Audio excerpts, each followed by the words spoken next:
Well, good morning, everyone. It is Tuesday morning, and boy, has it been a wet week that we've had.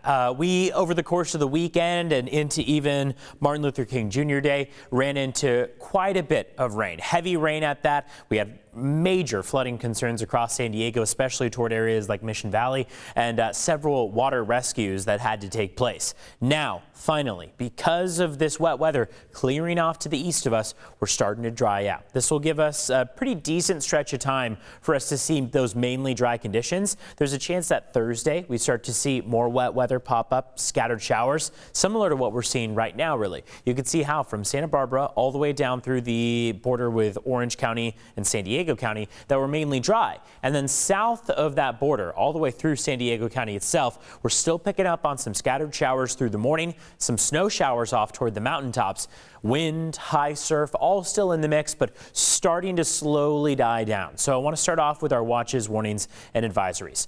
All three of these expire by the end of the day today, which is a good thing, right? We start to lose all these major weather alerts. High surf advisory, though, remains for Tuesday through 10 p.m. That's the latest expiration. The earliest expiration is going to be at noon. So winter weather advisory for the mountaintops, meaning slippery roads out there, and still some light snow coming down as we speak toward Mount Laguna and Julian. Well, that's going to expire at noon. Wind advisory stays in effect through 1 p.m. That's with your gusts topping out in the 50, 60 mile per hour range off toward the mountaintop. So what we see is that all of these will expire by the afternoon or late night hours, and then we'll be back to a pretty calm stretch of weather out there. Comes on the heels of 4.6 inches of rain this month.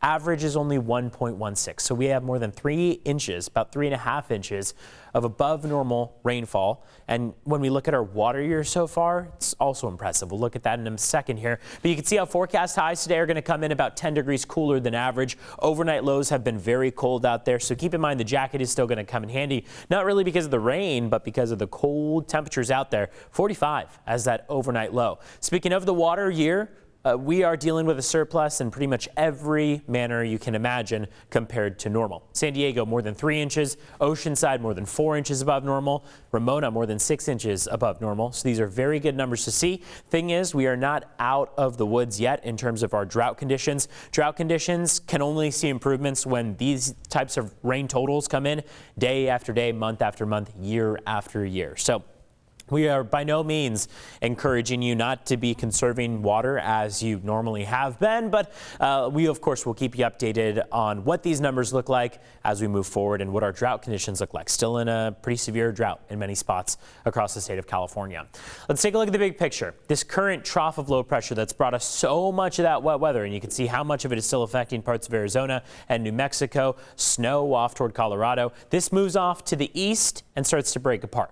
The next one in store is going to be pretty weak for us. You can see how light those showers already are north of LA, and then they continue traveling south and hit us Thursday afternoon, Thursday night. So that's the next time frame for wet weather in the forecast.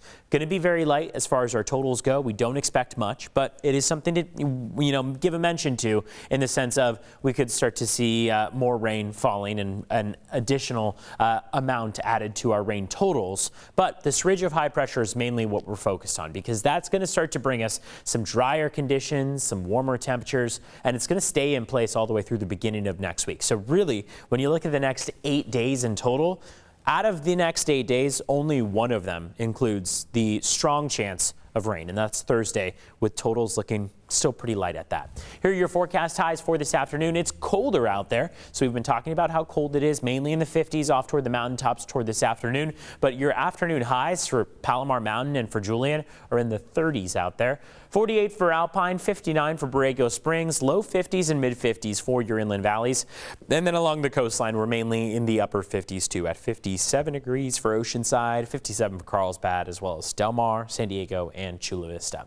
8-day starts to give us an opportunity to warm up. So this comes after this next trough of low pressure sinks in. We're going to stay in the 50s up through Friday. And then as that ridge of high pressure starts to build from Saturday and beyond, finally a little bit of warmth. 60s in play for Saturday through Tuesday. Looks like we'll get plenty of sunshine out there. Chance for the ground to dry up a bit. Still the chance of some snow, flurries at least across the mountains through the afternoon.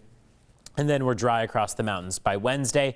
Looks like Thursday will come in the form of rain depending on timing, but could start to drop our snow levels down to 4,500 feet again, especially with that overnight low of 27 degrees. So that would come in the form of rain, or form of snow, I should say. Deserts are going to stay mostly in the upper 50s and low 60s. They won't get much of a warm up, but they do have some 60s in sight. We across the county here, despite that ridge of high pressure building, are going to stay in the cooler than average range even through the weekend and early next week, but it is at least a welcome sight and a little bit of warm up compared to what we've been seeing.